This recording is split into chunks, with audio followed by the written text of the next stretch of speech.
온 세계에 전하는 세계로 교회.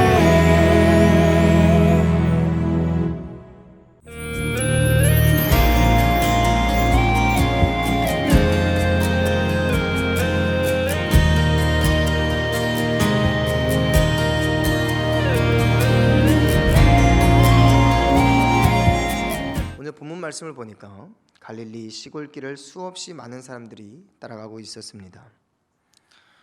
혹시 어릴 적에 여러분 추억의 소독차를 기억하십니까? 소독차가 우리 마을에 왔다라고 하는 소문이 들리면 동네 아이들은 너나 할 것 없이 그 소독차 뒤를 따라갑니다. 저도 그때 얼마나 행복하게 따라갔는지 모릅니다. 내가 먼저 앞질러서 그 소독차를 따라갈 거야. 치던 딱지도 버려두고 공기알도 버려두고 고무줄도 내버려두고 다들 소독차를 따라가니까 너도 나도 할 것 없이 그 소독차만 바라보면서 그 길을 기쁘게 따라갔던 것입니다. 오늘 본문 말씀도 이와 같이 그 많은 무리들이 열을 지어 예수님만 바라보고 그 좁은 길을 따라가는데 그 길이 어디로 가는 길인지도 알지 못한 채 우르르 따라가는 것입니다.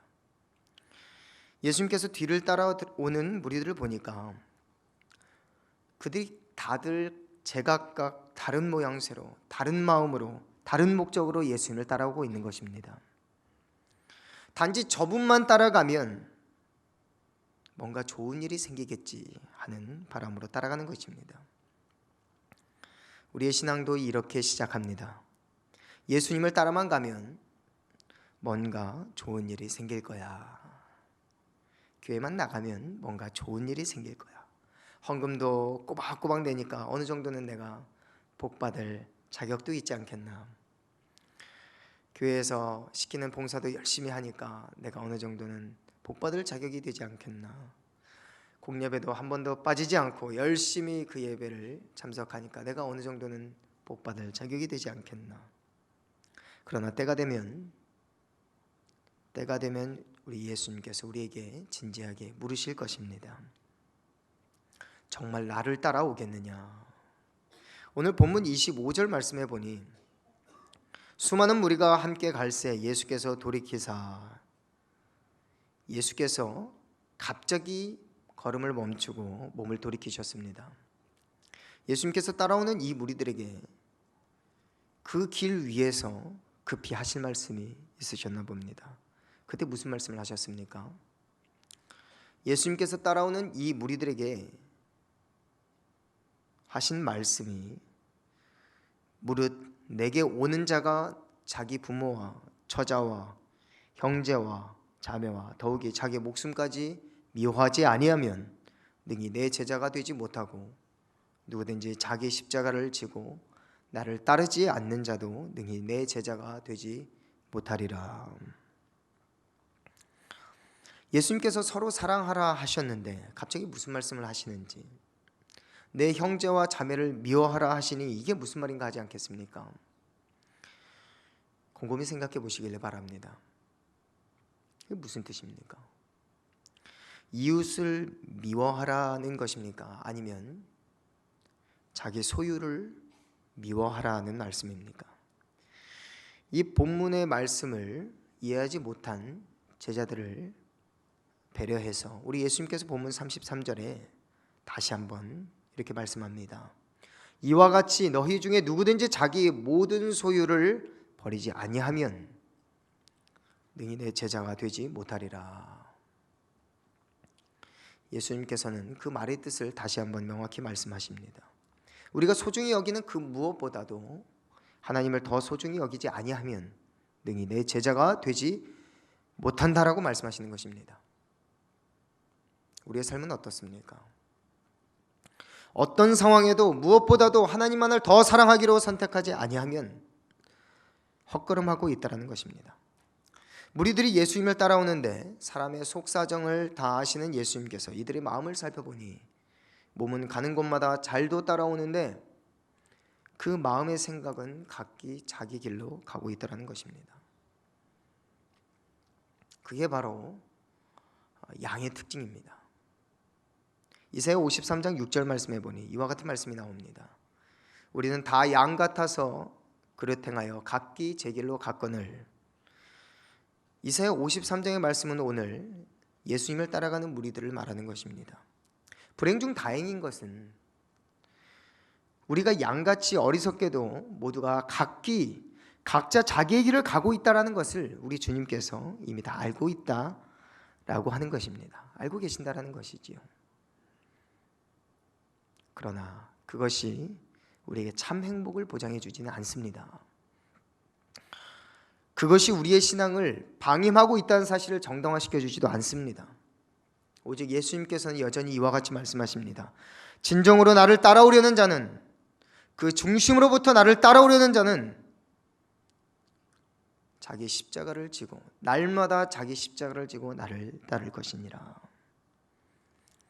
우리 예수님께서 가시는 길은 천국길입니다. 예수님께서 가는 곳은 하늘의 하나님 아버지께서 계시는 곳입니다. 이 제자라는 단어가 무슨 뜻입니까? 따라가는 자라는 뜻입니다. 따라가는 자라는 뜻입니다. 예수님께서 가시는 그곳, 하늘의 아버지께서 계신 그 나라를 따라가고자 하는 자는 지금 내 발걸음을 쫓아오는 것만으로 만족해서는 안 된다라는 사실입니다. 우리가 까놓고 얘기한다고 하죠. 솔직하게 이야기할 때 까놓고 얘기해서 너희들 자신 없으면 이제 그만 돌아가라 라고 하는 것입니다. 끝까지 따라올 자신이 없으면 일찌감치 돌아가라는 것입니다. 처음부터 예수님께서 이 말씀을 하신 것이 아닙니다. 우발적으로 하신 말씀도 아닙니다. 이제 이 말씀을 하실 때가 되었기 때문에 그 길 위에 서서 이렇게 말씀하시는 것입니다. 이제 결단할 때가 되었다. 자신이 없으면 어서 돌아가거라 하시는 말씀입니다. 나를 따라오는 이 길은 너희들이 생각하는 그 길이 아닐 수도 있다는 것입니다. 너희가 가진 소유를 다 버리고 나를 쫓았느냐? 더 버려야 할 것이다. 더 버려야 할 것이다. 그리고 더 버려야 할 것이다. 심지어 내 처자와 형제와 마지막으로 내 목숨까지도, 내가 기대하지도 예상하지도 못한 것까지 마지막까지 다 버려야 하는 그 길이다. 그래도 따라올 자들이 있느냐? 그러면 진정 내가 가는 그 길을 따라가고자 하는 자들만 따라오거라. 유명한 목회자이자 연설가였던 아브라함 카이표가 자기의 연설에서 이렇게 이야기를 합니다. 십자가가 없는 영광은 어디에도 없습니다. 우리 예수님께서도 십자가를 지신 것은 우리에게 이 진리를 몸소 가르쳐 주시기 위한 것이었습니다. 사랑하는 성도 여러분, 우리가 가는 이 길은, 우리가 함께 가는 이 길은 예수님의 참제자가 되는 길입니다. 그 길 끝에는 저와 여러분이 가장 아끼는 그 마지막 1%를, 우리 가족도 모르는 그 1%, 우리 공동체원들도 모르는 그 1%, 내 마음속에 우리 주님만 아시는 그 1%, 그것을 결국 주님께 드려야 하는 길입니다. 하나님께 마지막 눈물 한 방울까지도 드리지 않으면 내가 가는 그 길을 너희는 누구도 올 자가 없다라고 말씀하는 것입니다. 그러고 나서 하신 말씀이 무엇입니까? 중간에 포기하는 어리석은 자가 되지 말라고 하는 것입니다. 예수님께서 그 뒤에 하시는 두 가지 비유를 우리가 살펴볼 수 있겠습니다. 예수님께서 참된 제자를 설명하시기 위해서 본문에서 두 가지 비유를 들고 있는데, 이 두 가지 비유는 망대 건축자와 전쟁터의 임금입니다. 망대를 건축하는 건축자는 시공을 할 때부터 끝날 때까지 무슨 일이 있더라도 공사를 마치지 않으면 그동안의 수고가 헛되고 사람들의 비웃음거리가 되고 만다라는 것입니다. 사람들은 현재 그가 처한 상황을 보고 비난하거나 손가락질하는 것이 아닙니다. 무엇을 보고 비난하고 손가락질을 할까요? 공사를 시작하고 능히 이루지 못한 그것을 보고 조롱을 받을 것이라고 예수님께서 말씀하시는 것입니다.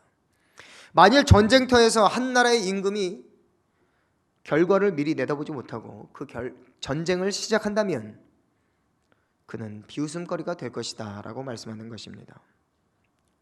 사랑하는 성도 여러분, 12제자는 예수님께서 직접 선택하셨습니다. 그들 중 가룟 유다를 제외한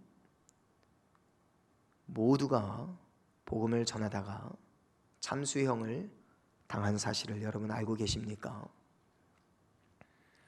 돌아갈 수 없는, 물러설 수 없는 그 길의 끝은 예수님을 위해 목숨까지 버리는 것입니다.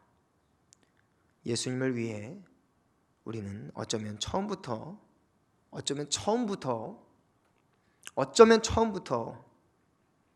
예수님을 따라가는 그 길이 무엇을 의미하는지 분명히 알고 따라가야 하는 것입니다.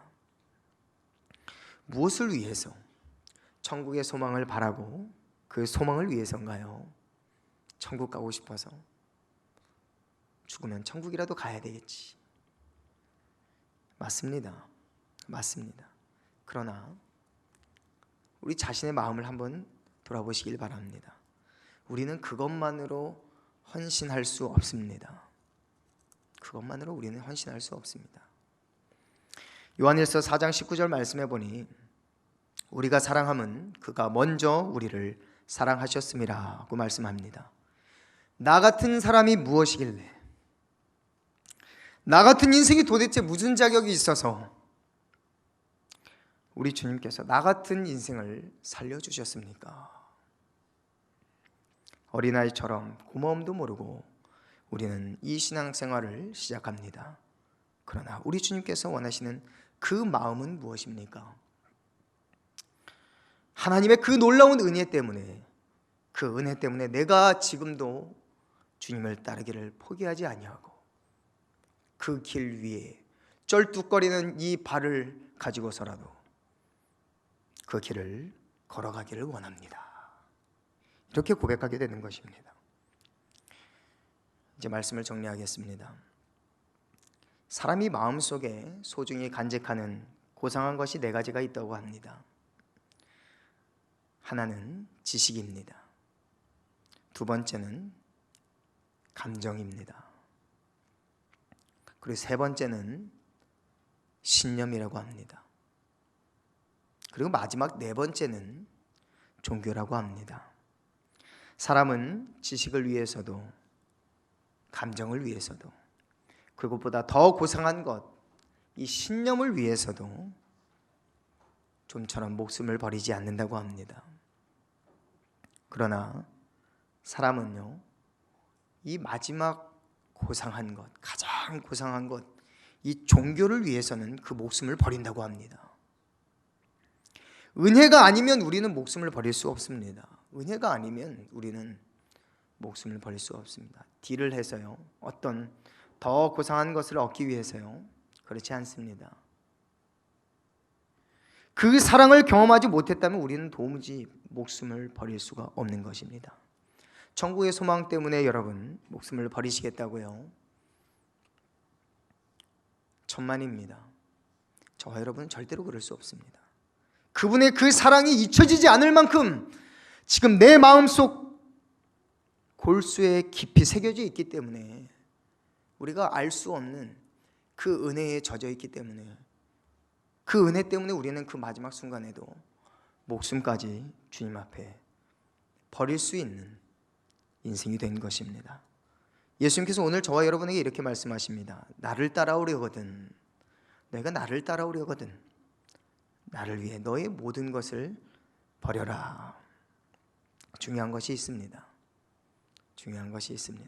그것은 바로 오늘입니다. 주님은 우리에게 오늘 결단하라 말씀하십니다. 오늘 이 말씀을 듣는 사랑하는 성도 여러분, 여러분 주님께 무엇을 버리시기로 이 시간 결단하겠습니까? 작은 것부터 하시겠습니까? 주님을 위해 여러분의 몸을 드리시기를 바랍니다. 우리에게 가진 것, 가장 소중한 것이 무엇입니까? 우리 자신의 몸을 우리 주님께서 받으시기를 원하십니다. 여러분의 시간도 드리시기를 바랍니다. 여러분의 재물도 우리 주님 앞에 드리시기를 바랍니다. 우리의 정성도, 우리의 모든 뜻을, 우리의 고집과 우리의 희망을, 우리가 가지고 있는 가장 소중한 것까지 우리 주님 귀하게 받으신다면 드릴 수 있는, 목숨까지도 바치라 하실 때에 드리기로, 주님 이 시간에 내가 그 마음 아직 가지고 있지 못하지만 우리 주님 그 마음 나에게 부어 주시옵소서. 신앙인이 가장 행복하게 되는 순간은 우리가 가지고자 하는, 우리가 정말로 간절히 원하는 그것을 우리 주님께 받았을 때가 아니라 우리 주님께서 나를 통하여 정말 가지고자 원하는 것을 우리 주님께 드릴 때에, 헌신할 때에 가장 큰 기쁨, 영원한 그 기쁨을 누리게 되는 것입니다. 그럴 때에 우리 주님께서 바치라 하실 때에 기꺼이 드리시는 우리 사랑하는 진정한 주님의 참 제자, 우리 성도님들 다시 되시기를 바랍니다. 오늘 본문 마지막 말씀에 이렇게 말합니다. 그렇지 않은 자는 마디른 소금과 같이 하늘나라에 아무 쓸모가 없어 버려짐을 당할 것이다. 그러나 그 나라에 합당한 자들이 오늘 이 시간 주님 앞에, 그 말씀 앞에 세워지기를 주님의 이름으로 간절히 축원을 드립니다. 이 시간 고난주간 우리 성도님들 간절히 기도하고 또 주님 앞에 드리는 기도의 소원들이 있는 줄 압니다. 이 시간 우리에게 주신 그 말씀 붙들고